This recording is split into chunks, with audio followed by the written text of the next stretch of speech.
Tem filme que em um texto, mesmo que enorme como esse daqui, jamais conseguirá contemplar tanta perfeição. E esse é o caso de Assassinos da Lua das Flores, novo filme do mestre Martin Scorsese. A impressão que eu fico aqui é de que daqui a sei lá quantos anos eu ainda posso falar sobre esse filme, posso falar diversas vezes inclusive, e em nenhuma delas precisarei me repetir tanto. Na década de 20, em Oklahoma, nos Estados Unidos, indivíduos da nação Osage começam a ser assassinados. Tudo isso acontece logo após petróleo ser encontrado em suas terras, trazendo a invasão do capital e também do homem branco. O FBI demora a realizar uma investigação, mas entra em cena para tentar desvendar o mistério. Só que enquanto isso, o povo Osage luta pela sua existência, enquanto também dorme com o seu inimigo. Essa daí é a sinopse de Assassinos da Lua das Flores. Direção e o roteiro, como eu disse, é de Martin Scorsese. O elenco riquíssimo conta com Leonardo DiCaprio, Lily Gladstone, atriz nativa americana, Robert De Niro, Jesse Plemons e tantos outros nomes.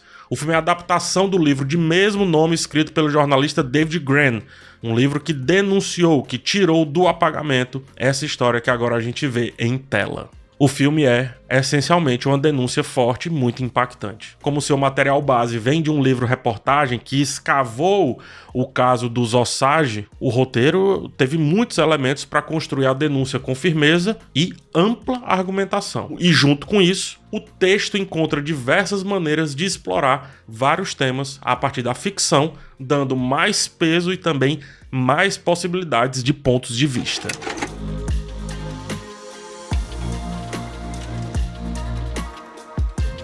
Com o factual em uma mão e o ficcional na outra, Scorsese não dá ponto sem nó. A narrativa desenvolve-se sem pressa e com muito detalhamento ao longo das mais de 3 horas de filme, nada passa impune aos olhos aqui do diretor, aos olhos do autor. A duração não enfada quem está envolvido porque são muitos elementos explorados e muitos temas que vão surgindo ao longo desse panorama que o filme se propõe a construir. Inclusive eu deixo uma dica para você entender melhor que elementos são esses. Assista ao vídeo sobre o livro no canal Seleção Literária. O link está no primeiro comentário. Mas voltando. Um exemplo de como ficção e factual são usados para construir muito bem essa narrativa é justamente ali no começo do filme. A narrativa corre para mostrar logo o que interessa a ela, atropela o prólogo dessa história e já vai direto ao ponto. Assim como os Osage enriqueceram literalmente da noite para o dia, a montagem agrupa várias cenas para apresentar a configuração inicial e o texto vem logo de cara com a seguinte pergunta: afinal, quem está matando o povo Osage? Perceba como há de um lado factual, isto é, a questão central dessa história, as mortes no caso, mas ao ficcional, fazendo várias situações caberem às vezes em uma cena só ou em uma curta sequência. Seja pela capacidade incrível da montagem de condensar assuntos, seja pela estética que nos ajuda a entender onde e quando estamos, seja pelo texto que em 2 linhas já nos faz perceber quanto vale o dólar naquela época, ou seja, pela sagacidade da direção em criar o artifício, por exemplo, da fotografia, para nos permitir passear pelo povo Osage, pelo íntimo do povo Osage, sem que a gente precise entrar muito nisso. Sobre tudo isso, meus amigos e minhas amigas, só tem uma coisa a ser dita: aulas de narrativa. Aulas! A construção de caráter dos personagens é muito elegante. Um traço forte desse roteiro é deixar no subtexto muita coisa que será usada pelo primeiro nível, o nível mais superficial do texto, ao longo do filme. Por exemplo, somos apresentados ao Ernest, personagem do Leonardo DiCaprio, de 3 maneiras diferentes, e cada uma dessas maneiras serve para entendermos não só ele, mas também um novo aspecto da história que vai ser explorado de várias formas. Somos apresentados primeiro através do seu tio, personagem Bill, vivido aí no caso pelo Robert De Niro. Bill pergunta ao sobrinho, no caso ao Ernest, se ele lê, no que o Ernest responde que sabe ler. Percebe aqui a nuance? Saber ler, ok. Ter o hábito da leitura é outra completamente diferente.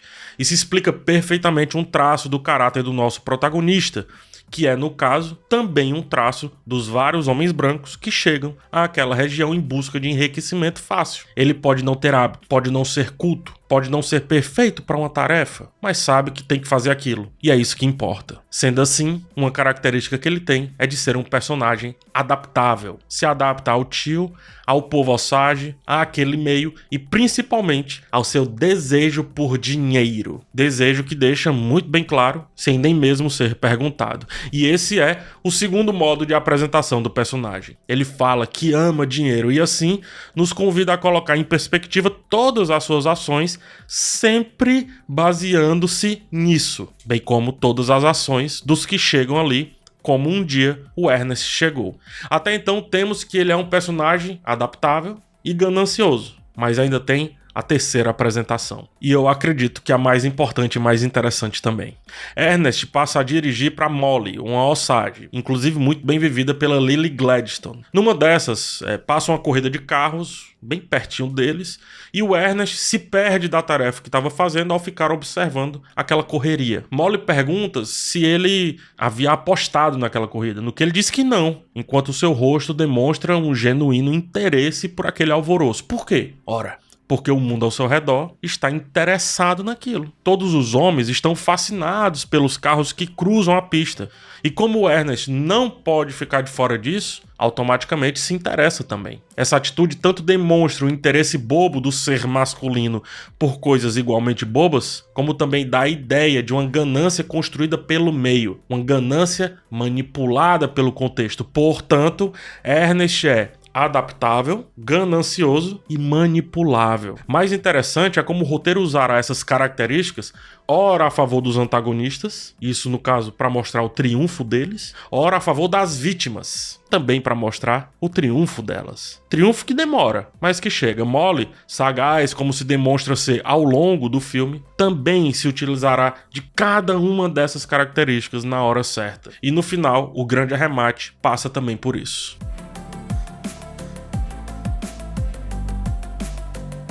E o DiCaprio consegue encarar muito bem essas características, né? Ajudado pela maquiagem e figurino, com a dentadura que o deixa quase caricato, ele se torna rapidamente magnético.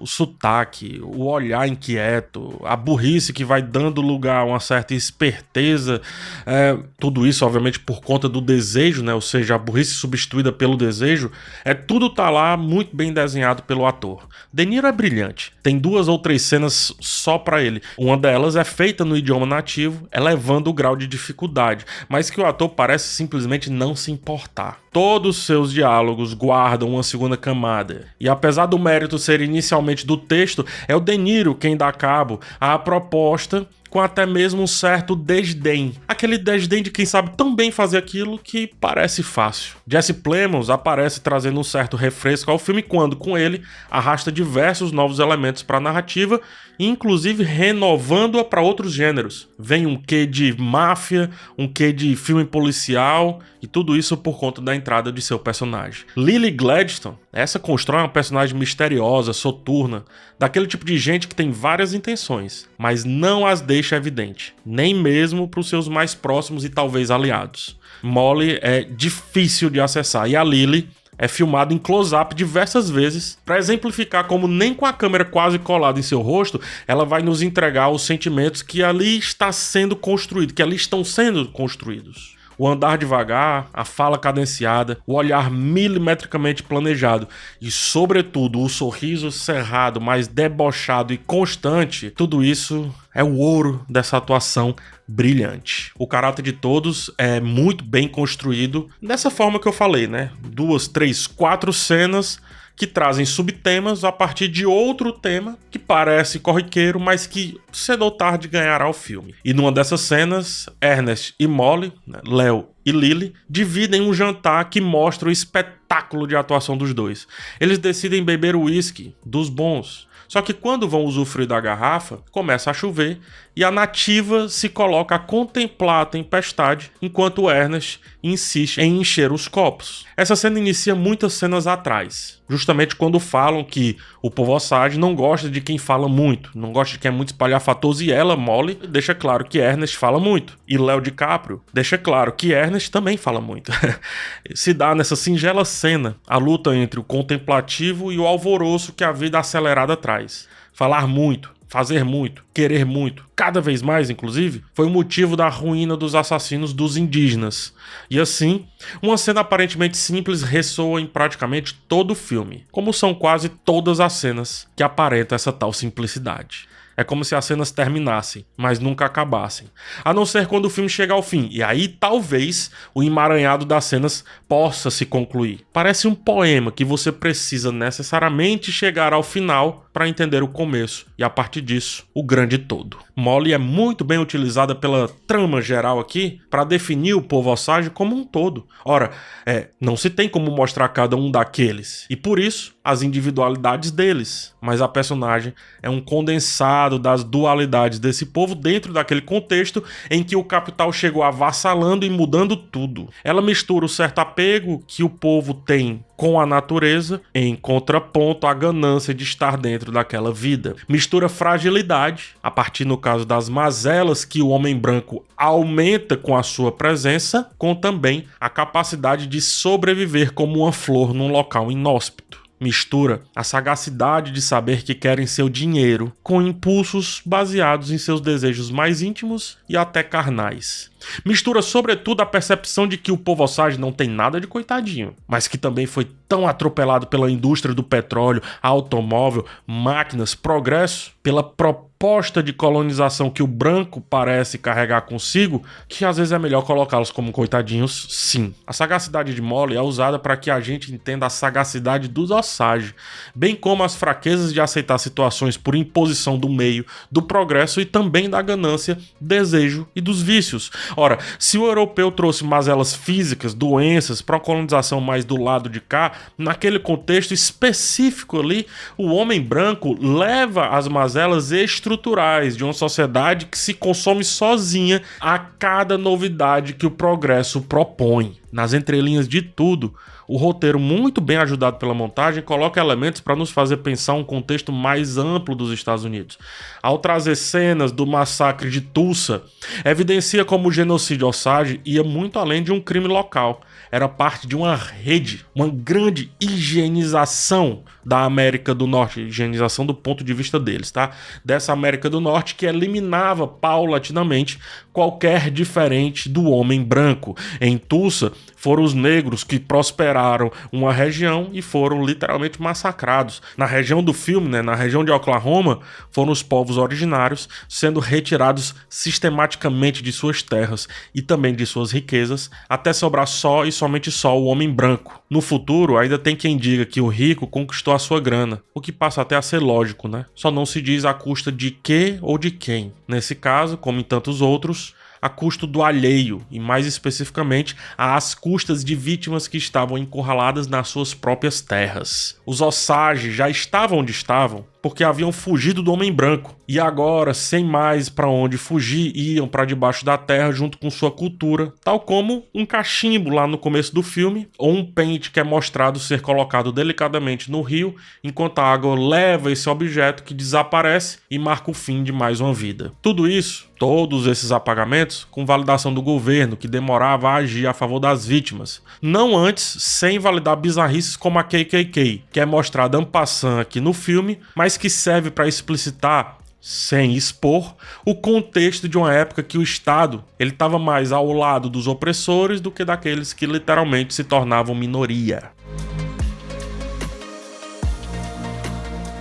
O símbolo carro é muito utilizado aqui para provar como uma peça, uma máquina, um treco, pode mudar toda uma cultura, pro bem e pro mal. O óleo preto só tem valor por conta dos carros que, por sua vez, só tem valor porque as pessoas precisam chegar lá e cá com cada vez mais pressa. Molly, ela anda devagar, fala devagar, constrói sua revanche bem devagar também, demonstra pouco as suas intenções e tudo isso é como antítese ao branco que está sempre correndo de um lado para o outro, apressado, fala demais, consome demais, bebe demais, briga demais, enfim, tudo demais. Os vários carros em tela, inclusive inclusive um roubo planejado de um deles, melhor dizendo, no meio do filme, tudo funciona para termos nesse símbolo narrativo, o carro, a imposição do porquê aquilo está acontecendo daquela maneira. Carros são motivos de barganha para crimes que se dão para que a pessoa tenha mais gasolina para ter mais carros. É um signo narrativo cíclico, que começa na camada mais visível e passa sorrateiramente por todas. Bill é ganancioso acima de todos ali presentes. Usa o povo Osage e usa os seus também, criando uma camada a mais no signo da ganância.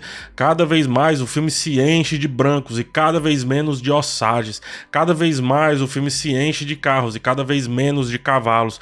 Cada vez mais o capital domina a tela e cada vez menos as tradições de um povo que começou essa trama em um ritual, enterrando a sua cultura e chorando por isso. Cada vez mais eles, cada vez menos os outros, no caso, os originários. Outro símbolo muito importante é o idioma nativo, que representa a cultura daquele povo de uma maneira que não precisa ficar todo o tempo atravancando, parando para dizer que tá falando sobre cultura. O idioma é usado para confundir o espectador, para nos tirar de alguns entendimentos que devem ficar apenas com os Osage e para nos fazer sentir na pele do invasor que também chega ali e também não sabe de nada, mas que aprende só e somente só a fins exploratórios. De certa forma, eu e você e o Martin Scorsese estamos também explorando aquela história por fatores comerciais, direta ou indiretamente. Artísticos também, mas sobretudo comerciais. Não vamos nos enganar. O interesse de Ernest pela cultura Osage, mas não só dele, é bom dizer, se dá por conta de um plano maior do que o ato de aprender. Não é tão diferente daqueles mega empresários que se vangloriam por terem aprendido ali o idioma chinês. Ora, aprenderam por conta da cultura ou por conta das relações comerciais? A segunda opção é a correta e a gente sabe muito bem disso. Ernest é, portanto, o colono aliado pior de todos, porque vive da mentira. Outro símbolo narrativo que aparece aqui de várias formas, sobretudo no terço final da história. É o colono que finge gostar. Finge tanto que até se convence e nos convence que gosta, mesmo sempre tendo deixado claro o que de fato o atrai. Dinheiro. Percebe aqui a elegância do filme? E ao mesmo tempo a malícia de nos fazer parte dessa exploração, mas também complacentes com os explorados. De vez em quando, mesmo antes de Ernest ou outro personagem em cena conseguir entender o idioma, conseguir saber o que estão falando, já temos algumas traduções das conversas para que sejamos relativamente aliados à causa daquele povo, mas não totalmente, porque não somos aquele povo. Então não podemos ter todas as informações, porque também não sabemos nada daquela cultura, além do que o filme resolveu mostrar.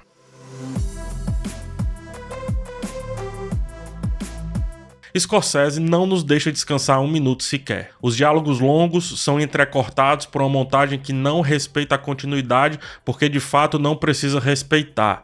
A montagem quer dar dinâmica a um simples diálogo entre dois personagens em um carro, e se isso vai quebrar uma certa continuidade na posição ali dos atores, não importa. Importa que o texto seja colocado dentro de uma pílula e a gente consiga colocar aquilo ali dentro do nosso organismo para começar rapidamente a sentir os seus efeitos. Por isso, a cada hora o filme muda. Saímos desse panorama a respeito do conflito entre tradição e progresso e passamos para um filme de crime, um thriller em formato de faroeste. Depois, ainda no formato faroeste, um filme de máfia, onde Scorsese deita e rola tranquilamente. E finalizamos em um filme de tribunal moderno. Nesse meio do caminho, gente, tem até True Crime, o que traz uma abordagem clássica a partir de algo que vem ganhando cada vez mais força no contemporâneo, ou seja, hoje em dia, mas sem deixar de bater naqueles que enaltecem mais o bandido do que a vítima. Aqui, sabemos o nome da vítima, que é repetido à exaustão para que não seja um filme apenas a favor do agressor. E isso daqui é um texto quase literal dito no filme. Temos, portanto, uma maratona por tudo que Scorsese demonstrou amar ao longo da sua extensa e muito valorosa carreira.